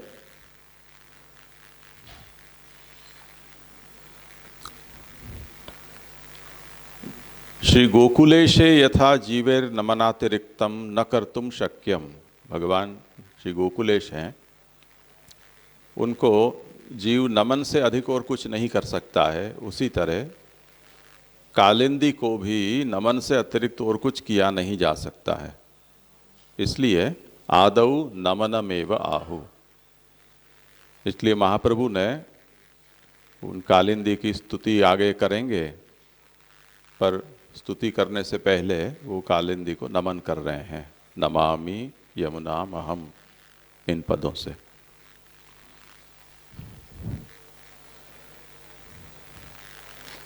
नमन से अधिक क्यों कुछ नहीं किया जा सकता है? क्योंकि जैसे आचार्य चरणों ने शास्त्रार्थ के उपक्रम में किमासनम ते गरुड़ासनाय किम भूषणम कौस्तुभ भूषणाय लक्ष्मीकलत्राय किमस्ति देयम वागीशते किम वचनीयमस्ति, ऐसे प्रभु के स्वरूप की वहाँ निरूपण किया है। तो जब जो सर्वथा निरपेक्ष हो उसको हम क्या दे सकते हैं? जो आप्त काम, पूर्ण काम ऐसा हो, उसको हम क्या देकर प्रसन्न कर सकते हैं? क्योंकि उसको कुछ भी अनुपलब्ध है ही नहीं। तो जब अनुपलब्ध है ही नहीं, सब सिद्ध है, उसको हम अपने सीमित साधनों से क्या कर सकते हैं संतुष्ट? इसलिए जैसे श्री गोसाई जी के लिए बीरबल का प्रसंग आता है कि वो बीरबल एक दिन, श्री गोसाई जी बार बार गुजरात पधारते थे, तो बीरबल ने ये सोचा कि श्री गोसाई जी का परिवार बहुत लंबा चौड़ा है, तो आर्थिक समस्या रहती होगी, जिससे कि वो अपने शिष्यों से धन प्राप्ति करने के लिए बारंबार गुजरात पधारते हैं। तो बीरबल को अहोभाव था और उनके पास अकबर की कृपा थी। तो उन्होंने ये कहा कि भाई आप बार बार वहाँ पधारते हो, उसके बजाय आपकी क्या आवश्यकता है वो आप मुझे कह दो, मैं आपको वो उसकी पूर्ति कर दूंगा।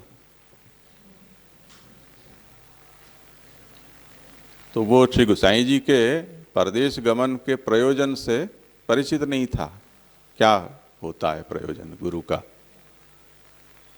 तो वो अपने दृष्टि से, लौकिक दृष्टि से जो सोचता है उसी तरह से उसने प्रयोजन सोचा। तब श्री गोसाई जी ने कहा कि अब बीरबल मेरे काम का नहीं रहा। तो यही बात यहाँ भी है कि नमन से अधिक हम और क्या कर सकते हैं। तो भगवान को जिस तरह से नमन से अधिक नहीं कर सकते हैं, उसी तरह श्री यमुना जी भी भगवत स्वरूपा हैं, उनको भी हम नमन से अधिक और कुछ नहीं कर सकते हैं, इसलिए आरंभ में नमन ही करते हैं। भगवता अष्टविधैश्वर्यं कालिंद्यै दत्तम इति ज्ञापनाय अष्टभिः श्लोकैः स्तुवन्ति। ये जो स्तुति है यमुना जी की, वो 8 श्लोकों में है और उसकी संगति अष्टविध ऐश्वर्य से आप समझा रहे हैं कि भगवान ने 8 प्रकार के ऐश्वर्य श्री यमुना जी को दिए हैं और उन ऐश्वर्यों के ही सूचक ये 8 श्लोक की स्तुति है।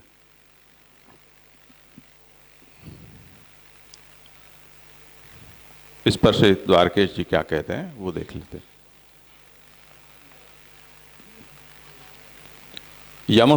यमुना जो पद है उसका अर्थ आप बताते हैं।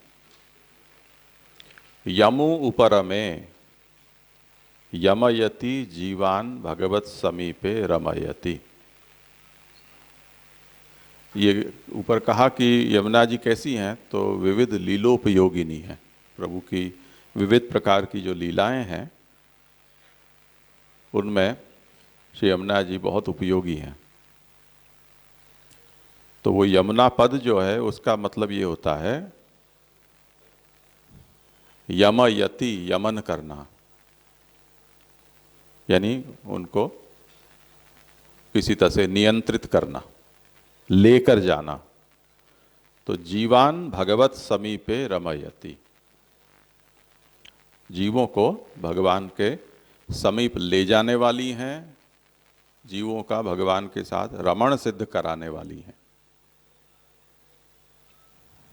अनेका या लीलाः तासाम उपयोगिनीम। विविध लीला शब्द का तात्पर्य है, ये श्री गोसाई जी के पदों की व्याख्या हो रही है, वो ध्यान देना हो कि अनेक प्रकार की जो लीला हैं उनमें श्री यमुना जी उपयोगिनी है। उपयोगी का मतलब है समीप संबंध संपादन कर्त्रिम। ये जो उपसर्ग है, उसका मतलब होता है समीप, उपसामीप्य। तो उपयोगिनी का मतलब है समीप संबंध संपादन कर्त्री। सामने खड़ा है उसको पास ले जाएं, ये उपयोगिता हुई, समीप ले जाना। ऐसे श्री यमुना जी हैं। अतएव कालिंदीम कलेर दोषस्य खंडन कर्त्रिम। यहाँ महाप्रभु यद्यपि नमामि यमुनामहम ऐसे यमुना पद से नमन करते हैं, श्री गोसाई जी ने विविध लीलोपयोगिनीम यमुनाम न कहकर कालिंदीम ऐसे पद का प्रयोग किया है। तो ये क्यों किया है उसका अभिप्राय द्वारकेश जी समझाते हैं कि कालिंदी पद से कली के दोष का खंडन करने वाली श्री यमुना जी हैं। तो जो जिन जीवों को भगवान के समीप ले जाना है वो कली दोष से प्रचुर हैं, उनके कली दोषों का खंडन करके श्री यमुना जी उन जीवों को प्रभु के समीप ले जाती हैं। इसलिए वो यमुना जी के लिए यहाँ कालिंदी, कली दोष का खंडन करने वाली, ऐसे शब्द का प्रयोग किया है। तो हमें कालिंदी और यमुना जी थ्रू आउट एक ही समझना है कि अलग अलग समझना है? थ्रू आउट की बात तो अभी मैं नहीं कर सकता हूं, अभी यहाँ की बात आगे देखेंगे।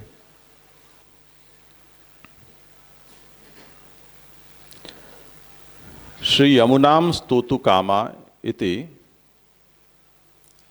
स्तुतेरपि प्रहत्वे शब्दे च प्रहत्वम कायिकी नीति ही जय जय शब्दोच्चार पूर्विका। यहाँ ऐसे श्री यमुना जी की स्तुति करना चल रहे हैं आचार्य चरण। तो जब स्तुति होती है, स्तुति वाचिकी होती है, किसी की स्तुति करना यानी अच्छे शब्दों से उसको नवाजना। दूसरी जो स्तुति होती है वो झुकना, जो आज हमने सुबह इस विषय पर कहा था, उसी का एक भावनात्मक स्वरूप हमारे अंतःकरण में भी होता है। तो जो भीतर होते हैं वो भाव वाणी और हमारे काया से प्रकट होते हैं। तो यहाँ पर स्तुति जैसे कि जय जय शब्द का उच्चार करते हैं, जय हो, ये स्तुति है, इसी को स्तुति कहा जाता है। तो ऐसी स्तुति करने की कामना आचार्य चरणों को है। उस कामना शब्द से कहते हैं कि इच्छा विषयत्वम तत्कृपाधीनत्वात्। यमुना जी की स्तुति करने की इच्छा प्रकट होना, ये भी उनकी कृपा के अधीन है। इसलिए श्रीभिर्युक्तस्य गोकुलस्य स्वामिनी जीवैः तदंशत्वात् तदधीनैः गमनाभावात् नमनाधिकारः इति न्यायेन नमनमेव आदौ। स्तुति तो जब करेंगे तब करेंगे, पहले स्तुति का अधिकार सिद्ध हो उसके लिए नमन तो करें। तो नमन पूर्वक तद्विद्य प्रणिपातेन परिपृष्टेन सेवया। तो भगवान कहते हैं हमें कोई ज्ञानी जनों से कुछ पूछना है तो प्रणिपात पूर्वक हमें पूछना चाहिए। तो वो एक शिष्टाचार है, विवेक है। तो तत्पूर्वक हम पूछते हैं तो हमें अच्छे मूड से उत्तर मिलता है, नहीं तो उखड़ा उखड़ा जवाब मिलता है। तो इसी तरह स्तुति तो करनी है, पर उससे पहले नमन, नमामि यमुनाम ऐसे किया।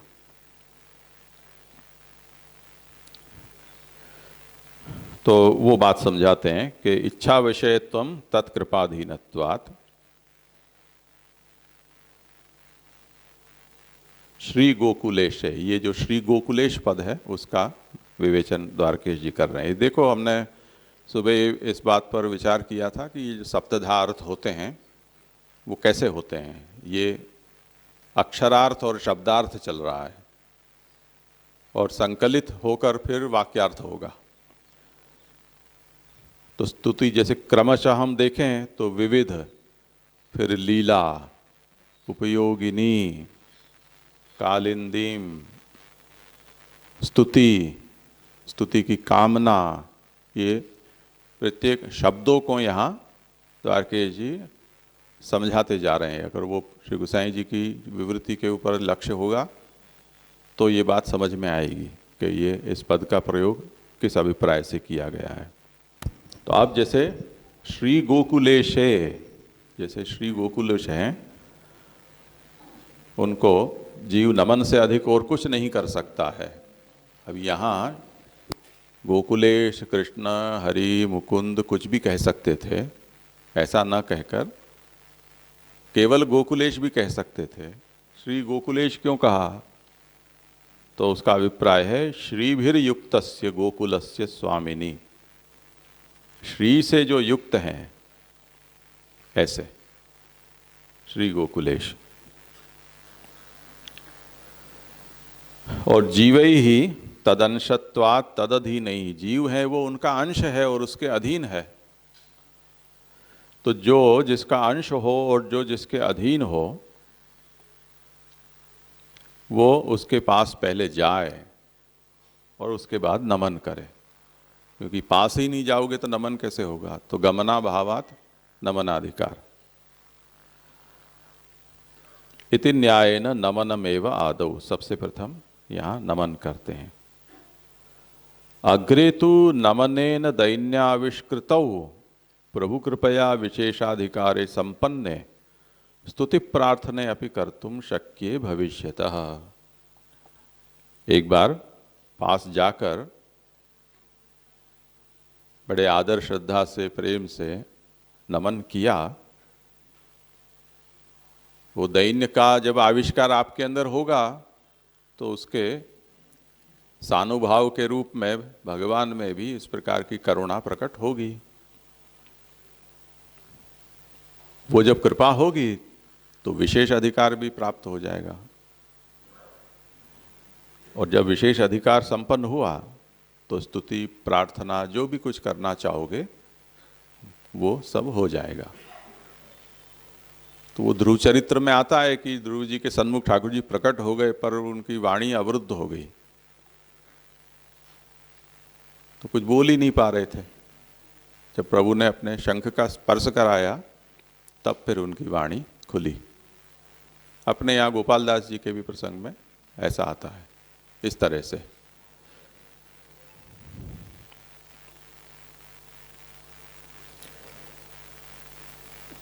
एवकारेण अग्रे करणीयायाः मम मनः सुखं भावय इति तनुनवत्वम अस्तु इत्यादि रूप प्रार्थनाया अस्फूर्ति सूचिता। यानी मूल में जब ये कहा है ना कि नमनातिरिक्तम न कर्तुम शक्यम तथा कालिंद्यामप्यत्याशयेन आदौ नमनमेव आहु, यहाँ जो एवकार है कि भगवान को जैसे नमन से अतिरिक्त और कुछ जीव नहीं कर सकता है, उसी तरह श्री यमुना जी को भी नमन से अधिक और कुछ किया नहीं जा सकता है। इसलिए नमनमेव आहु, यहाँ प्रभु आचार्य चरण नमन मात्र कह रहे हैं कि नमामि। तो यहाँ जो एवकार है उसका मतलब ये है कि आगे तो स्तुति की है यमुनाष्टक में, तो मैं नमन ही कर रहा हूं, ऐसा क्यों? स्तुति कर रहा हूं, ऐसा भी तो कह सकते थे। तो क्योंकि अभी उसकी स्तुति की स्फुरणा ही नहीं हुई है, अभी तो केवल नमन ही स्फुरित हुआ, ये तात्पर्य। इसलिए केवल नमन कहा है। उसके बाद हमने देखा कि श्री गोसाई जी 8 श्लोकों की संगति अष्टविध ऐश्वर्य यमुना जी को भगवान ने दिए हैं, उसके साथ इन 8 श्लोकों की संगति बताते हैं। तो अब उसका अवतरण करते हैं कि श्लोक संख्या कारणम आहु। अब आगे यमुना जी के यमुनाष्टक के जो श्लोक हैं उनकी संख्या का कारण बताते हैं कि भगवान ने 8 प्रकार के ऐश्वर्य कालिंदी को दिए हैं। उस बात को जताने वाले ये 8 श्लोक हैं जिनसे आप यहाँ स्तुति कर रहे हैं।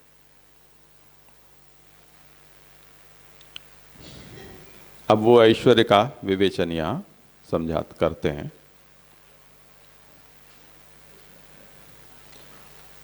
रसो वै सह इति श्रुत्या स्वयं रसात्मा रमणार्थम आविर्भूतः। भगवान रस स्वरूप हैं ऐसा श्रुति निरूपण करती है। वो भगवान जो रसात्मा है वो रमण के लिए यहाँ आविर्भूत हुए हैं। स्वस्य रसात्मत्व सिद्ध्यै सर्वात्म भाववद भक्ताधीनो जातः। भगवान रसात्मा सिद्ध हो इसके लिए सर्वात्म भाववद, यानी सर्वात्म भाव जिनको सिद्ध हुआ है, प्राप्त हुआ है, ऐसे भक्तों के अधीन भी भगवान हुए। ऐसे भक्ताधीन होकर सर्वलीलोपयुक्त स्वामिन्याम श्री यमुनायाम स्वस्य अष्टविधम पुष्टिमार्गीयम ऐश्वर्यम स्थापितवान। भगवान ने जो सभी प्रकार की लीलाओं में उपयुक्त हैं ऐसी जो स्वामिनी जी, उनमें और श्री यमुना जी में अपने 8 प्रकार के पुष्टिमार्गीय ऐश्वर्यों को स्थापित किया। अब इन ऐश्वर्यों का स्वरूप द्वारकेश जी कहते हैं कि श्री हरिराय महाप्रभु ने पहले ही समझा दिया है, तो मैं अपने शब्दों में न कहकर उन्होंने जो कहा है उसी को यहाँ लिख देता हूँ। तत्स्वरूपम श्री हरिराया आहु। 1 सकल सिद्धि हेतुत्वम, सकल सिद्धियों की हेतुभूता है। यानी भक्तों को जो यमुना जी सिद्धियां देती हैं वो सभी सिद्धियों को देने वाले यमुना जी हैं। ये एक उनका ऐश्वर्य हुआ। 8 ऐश्वर्य, 8 सिद्धियां हैं। तो अष्टविध ऐश्वर्य श्री यमुना जी के हैं। उनमें से एक ऐश्वर्य सब प्रकार की सिद्धियों को भक्त को देने वाली है। दूसरा ऐश्वर्य है भगवत भाव वर्धकत्वम। भगवान के प्रति भक्तों के भाव को बढ़ाने वाली है। ये दोनों तरह से हो सकता है, भक्तों के प्रति भगवान के भाव को और भगवान के प्रति भक्तों के भाव को। भगवत संबंध प्रतिबंधक निराकरणेन तदनुभव योग्यता हेतु शुद्धि संपादक रूपम भुवन पावनीत्वम। ये सब प्रतिश्लोक बातें आएंगी। प्रभु के साथ संबंध होने में जो प्रतिबंध आते हैं उनका निराकरण करके भगवान के अनुभव योग्यता हेतु, भगवत अनुभव की योग्यता सिद्ध हो, उसके लिए जो भी जरूरी शुद्धि हैं वो शुद्धि भी श्री यमुना जी संपादित कर देती हैं।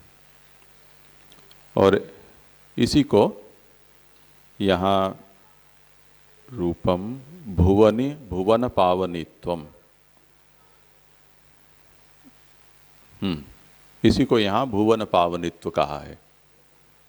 यानी भुवन भक्तों का देह, शरीर, उसके दोषों का निराकरण करना और प्रभु संबंध के योग्य उसकी शुद्धि प्राप्त कराना, ये उनका भुवन पावनित्व है। उसके बाद भगवत समान धर्मवत्वेपि अनायासेन तत्संबंध संपादकत्वम। भगवान के जैसे ही धर्म श्री यमुना जी में है, फिर भी भगवान के साथ संबंध यमुना जी अनायास करा देती हैं। यानी भगवान भी संबंध स्थापित करवा देते हैं, पर उसमें थोड़ा प्रयत्न लगता है, और श्री यमुना जी अनायास कराती हैं। ये कुछ विषय अंश में उनकी अधिकता बता रहे हैं। जो अक्सर माँ बाप के संबंध में होता है, बाप के सामने बच्चों के टांगे धूजती हैं और वो काम थोड़ा दिन लेता है, समय लेता है, और माँ के द्वारा वही कार्य है वो अनायास हो जाता है। इस तरह से भगवत प्रिय कलि निवारकत्वम। भगवान के जो प्रिय जन हैं उनके कली के दोष प्रतिबंध हैं, उनका निवारण करने वाली है। कली को यहाँ भगवान का प्रिय नहीं समझना है, भगवत प्रिय भक्त ऐसा समझना चाहिए। भगवदीयोत्कर्षाधायकत्वम। भगवदीय वैसे तो उत्कृष्ट होते ही हैं, पर उनमें और अधिक उत्कर्ष कराने वाली होती हैं। भगवत प्रियत्व संपादकत्वम। भक्तों को भगवान के प्रिय बनाते हैं। तनुनवत्व संपादकत्वम। भक्तों के तनु हैं, उनमें नवत्व वो ला देती हैं। इस तरह से सकलः कला सहितः पुरुषोत्तमः तस्य सिद्धि ही वश्यत्वेन अत्राप्ति ही। यहाँ सकल सिद्धि में जो सकल पद है उसका अर्थ कहते हैं। देखो, अब ये प्रभु चरण की ऊपर विवृत्ति है, उसकी ये व्याख्या है उन पद की। तो ऊपर जरा ध्यान दो। साक्षात भगवत सेवोपयोगी देहाप्ति तल्लीलावलोकन तद रसानुभव सर्वात्म भावादय सकल सिद्धयो ज्ञेया। ये श्री गोसाई जी की विवृत्ति है। पूर्व में ये कहा कि भगवान ने 8 प्रकार के ऐश्वर्य श्री यमुना जी को अपनी ओर से प्रदान किए हैं और इसलिए इस स्तुति की संख्या 8 श्लोकों की है। वो कौन कौन से ऐश्वर्य हैं? तो साक्षात भगवत सेवोपयोगी देह की प्राप्ति, भगवत लीला का अवलोकन करने का सामर्थ्य, उसके रस के अनुभव का सामर्थ्य, सर्वात्म भाव की प्राप्ति, इनको सकल सिद्धि समझना चाहिए। अब सकल सिद्धि में सकल पद का क्या तात्पर्य है? तो वो कहते हैं सकल का एक अर्थ होता है सब कुछ, और दूसरा कला सहित हो, उसे भी सकल कहते हैं, जो कि सर्वत्र सकलम फलम, ऐसा जो पुष्टि प्रवाह मर्यादा भेद में चर्षणी जीव के संदर्भ में महाप्रभु ने शब्द का प्रयोग किया है। तो चर्षणी जीव को क्या फल प्राप्त होता है? तो वो जहाँ जहाँ भी घूमता फिरता रखड़ता है वहाँ उसको सकल फल की प्राप्ति हो जाती है, ऐसा कहा। सकल फल की प्राप्ति का मतलब सब कुछ उसे मिल जाता है ऐसा नहीं, पर कला यानी खंड, टुकड़े, सकल यानी खंडित फल, ये उसका वहाँ अर्थ बताया है। उसी तरह अब यहाँ सकल सिद्धयो ज्ञेया, यहाँ भी सकल पद का प्रयोग है, तो इसका क्या अभिप्राय है वो आप समझा रहे हैं कि सकलः कला सहितः पुरुषोत्तमः, कला सहित पुरुषोत्तम, ये सकल शब्द का अर्थ है। उस सकल पुरुषोत्तम की सिद्धि यानी वश्यत्वेन अत्राप्ति, भगवान का उस भक्त के वश में हो जाना, ये सकल सिद्धि शब्द का मतलब है।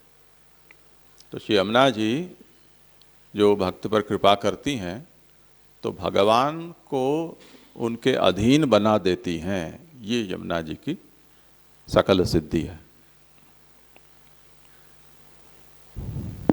जी जी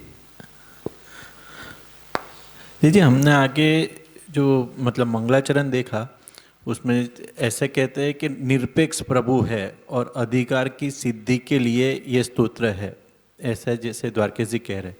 और हमने यहाँ जो 2 सिद्धि देखी और आगे भी जो तीनों देखा कि मतलब प्रभु को भक्त के प्रिय करने के लिए श्री यमुना जी कृपा कर रहे हैं, मतलब तो ऐसा हम समझ सकते हैं ना कि भगवत ठाकुर जी में भी सापेक्ष मतलब कुछ इच्छा प्रकट कर रहे हैं, जो निरपेक्ष प्रभु है, मतलब इनको कुछ आशा नहीं है। और दूसरा हमने कहा दैवी जीवों के उद्धार के लिए, उसमें भी तीनों गुण गिनाए, मतलब तीनों गुण महाप्रभु जी, श्री यमुना जी और ठाकुर जी तीनों में गिनाए, जो विश्वोद्धार का जो अर्थ लिया उसमें।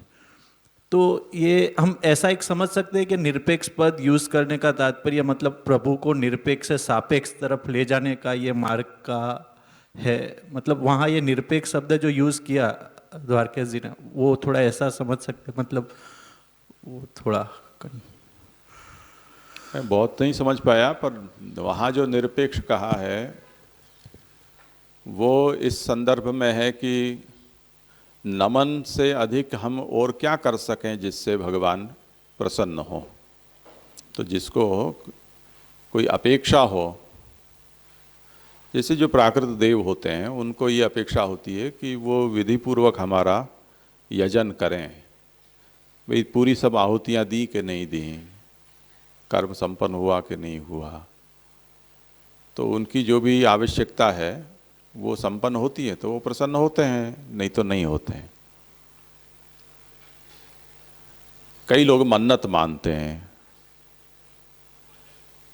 और सच्चा झूठा जो भी कुछ हो, काकतालीय न्याय भी हो सकता है, पर लोगों का के मुँह से ऐसा सुना है कि हमने मन्नत मानी थी और वो पूरी होने के बाद जो भी हमने संकल्प लिया था वो अभी नहीं कर पाए, तो ऐसी सब हमको अड़चनें आ रही हैं।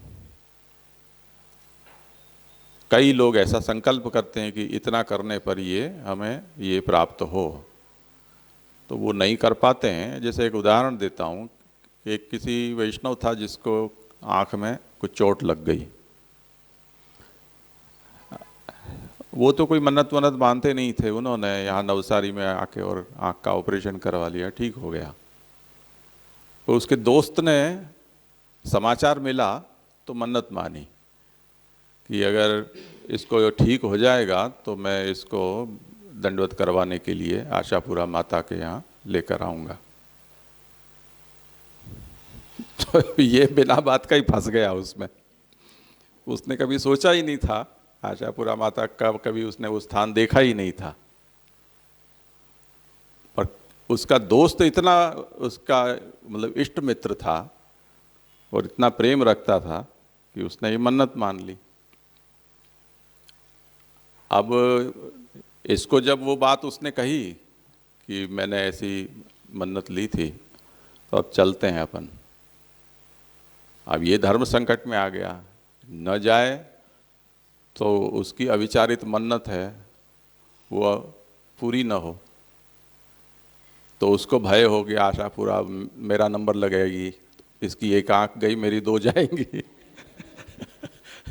और अगर ये जाता है तो इसको अन्याश्रय का भय रहता है कि ये अन्याश्रय हो जाएगा। ये सापेक्षता है। तो यहाँ ऐसा कोई सापेक्षता का चक्कर नहीं है, इसलिए भगवान को नमन से अधिक हम और क्या कर सकते हैं। हम लोग, ये तो कुंभ का मौसम चल रहा है, बाई चांस ऐसी ठंड के दिन थे, मुझे लगता है 30 साल पहले प्रयाग में ही ये कुंभ था, और हम उस समय जुनागढ़ से काका जी और सब वहाँ ब्रिज में गए थे और कुंभ में जाना चाहते थे। तो मथुरा से वो ऐसे ही टेम्पो ट्रैवलर जैसा किया और गए। लखनऊ या कानपुर कुछ बीच में आया, वहाँ रात को 2 बजे एक एक्सीडेंट हुई, ट्रैक्टर की ट्रॉली आधी हाईवे पर पड़ी हुई थी, आधी खड्डे में पड़ा था उसका जो आगले का हिस्सा। अब वो 2-3 बजे का समय ऐसा होता है कि जिसमें नींद न आए तो ही आश्चर्य है ड्राइवर को, आधी नींद में ही चलाते हैं पूरे संसार में। तो उसने उसको ट्रॉली में न तो कोई ऐसा रिफ्लेक्टर लगा हुआ था न कुछ ऐसा था, तो उसमें जाके ठोक दी गाड़ी। अब वो रात को 2 बजे और ठंडी ऐसी कड़ाके की थी, 2-3 डिग्री टेम्परेचर होगा। हम लोग पास में कोई फैक्ट्री थी, उसमें हमने रात्रि निवास किया और सबको जो भी फर्स्ट एड करना था जो जिसके पास था वो कर दिया। भंडार का सामान था तो हल्दी सबसे ज़्यादा मात्रा में थी, तो हल्दी चुपड़ चपड़ के कपड़े फाड़ फाड़ के सब की हमने ड्रेसिंग की। फिर सुबह अस्पताल लेकर गए। उन दिनों में मोबाइल का तो ज़माना था नहीं। जब मथुरा वापस आए दोपहर में या शाम को, तो वो जिस चतुर्वेदी ने, बसंता चतुर्वेदी था, उसने ये सब अरेंजमेंट की थी हमारे जाने के लिए। तो धर्मशाला में हम लोग आए तो उसने देखा कि ये तो वापस आ गए। फिर देखा तो सब टूटे फूटे हुए दिख रहे थे, किसी के हाथ में, किसी के पाँव में, किसी की खोपड़ी। तो उसने अपने आप कुछ संकल्प कर लिया। फिर सब स्वस्थ होके स्नान करके और यमुना जी किनारे आए तो पूजन तो करते ही हैं। पूजन करने गए तो वो इतना बड़ा 20 लीटर का कैन दूध का लेकर आया ऑर्डर करके यमुना जी में। तो हम तो देखते रहे कि मैंने ये क्या रहे हो, ये तो नहीं ये यमुना जी ने आपकी रक्षा की है तो मैंने संकल्प ले लिया था। अब यमुना जी का पूजन या इस तरह से सकाम किसी प्रकार का कर्म है, वो अपने यहाँ तो नहीं होता है। अब किसने किया और क्यों हुआ, जो भी हुआ सो हरी इच्छा। हमारे मन में तो ऐसा कुछ विचार ही नहीं आया। कुंभ तो एक और रह गया। हम लोग वापस आ गए। तो अब ऐसे उसने फिर चर्चा हुई, मैंने पूछा कि तुम्हारे मन में ऐसा विचार क्यों आया? तो क्योंकि नहीं, यमुना जी का कुछ अपराध मेरा जरूर हुआ होगा जिसके कारण मेरे से गलती हो गई और मुझे ये जो ड्राइवर आपको लेके गया वो 2 नाइट पहले ही करके आया था।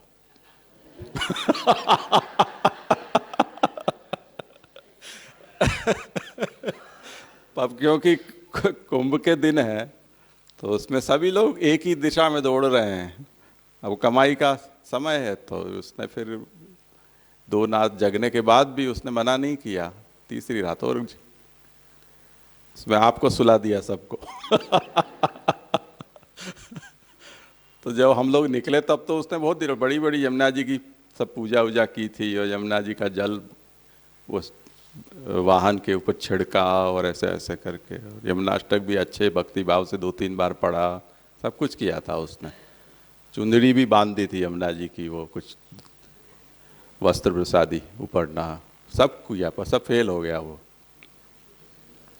तो जब तक वो उसने कुछ मन में सोचा 20 लीटर दूध जब तक नहीं चढ़ेगा तब तक यमुना जी की फिर से कृपा रिस्टोर नहीं होगी। तो ये कुछ तरह की सापेक्षता है, ऐसी कई तरह की सापेक्षताएं होती हैं भगवान में। भगवान इन सब से निरपेक्ष हैं।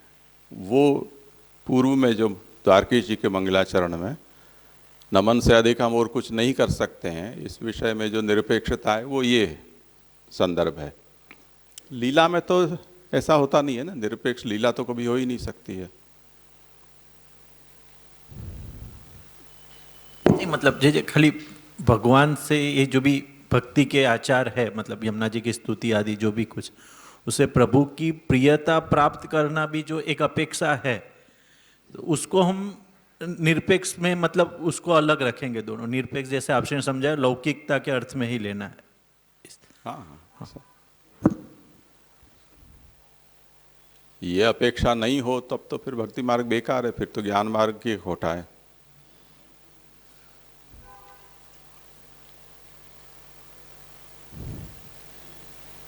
कृष्णाधीना तो मर्यादा स्वाधीना पुष्टि रुच्यते, यही तो मर्यादा और पुष्टि का भेद है।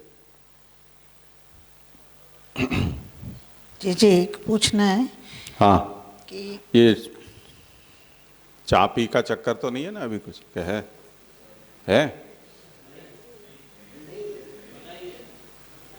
बनाई है या मनाई है? क्या कह रहे हो? बन गई है?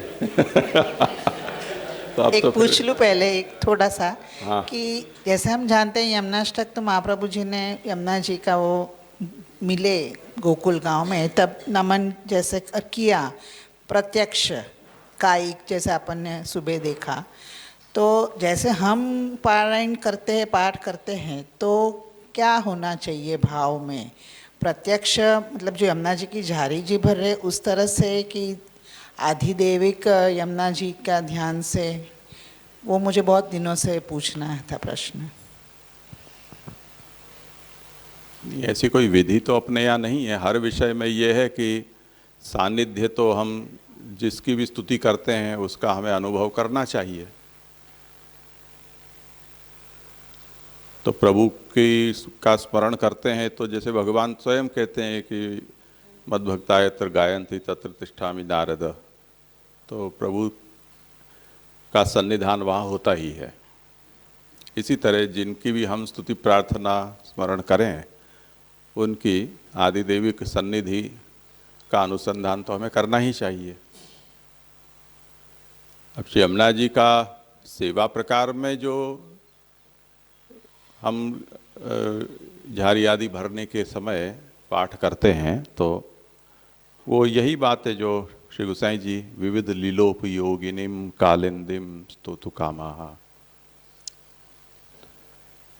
तो वो लीलोपयोगिनी है, उस स्वरूप का यहाँ अनुसंधान झारी जी भरते समय। तो भक्त भगवान और लीला का सभी परिकर वो यमुना जी के जल का ही सेवन स्नान पान आदि में करते हैं। उसी तरह से हम यमुना जी के भावना से, जल की भावना से झारी जी भी भरते हैं। नमन के एंगल से भी है ना कि विविध लीलोपयोगिनी ठीक है, बट हम नमन करते हैं जैसे यहाँ पे लिख रहे हैं, तो वो भी तो होगा ना कि नहीं? मैं समझा नमामि नहीं। यमुना जैसे हम बोलते हैं, हाँ। यहाँ पे नमन महाप्रभु जी ने प्रत्यक्ष किया होगा जब रचना की। तो सुबह जैसे कायिक वाचिक 3 तरह के नमन हमने देखे, तो उस तरह से हमें कैसे नमन की अपेक्षा है इस स्तोत्र में, वो प्रश्न था। हाँ हाँ, यानी व्यवहार में इसमें हमें कोई वहाँ झारी जी को दंडवत करना या मथनी को दंडवत करना ऐसा शिष्टाचार नहीं है अलग से, क्योंकि उसमें फिर ये बात आ जाती है कि प्रभु सेवा में प्रभु से बढ़कर और कोई भी नहीं होता है, इसलिए और कोई नमस्करणीय भी नहीं रह जाता है। तो फिर अलग से वहाँ उनको नमन करना और ऐसा शिष्टाचार नहीं है। ठीक है, आप लोग जो हाँ जी, इसमें ऐसा कर सकते हैं कि जब झारी जी भरते हैं हम, तो हमारे हृदय में सिर्फ यमुना जी को पधरा के फिर भरेंगे तो ही उस झारी जी के जल में यमुना जी पधारेंगे। नहीं तो अपनी आदत रहती है जल्दी जल्दी में रहते हैं ना, ऐसे ही झारी जी भर के फुट करके धर देते हैं। तो ऐसा भाव होना चाहिए मेरे हिसाब से झारी जी भरने के समय। वही तो पाठ इसी के उद्देश्य से तो होता है ना।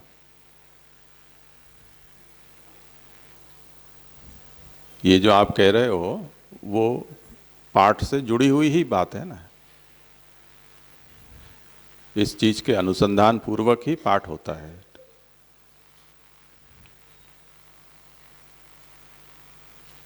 ठीक है, आप लोग निवृत्त होकर आए।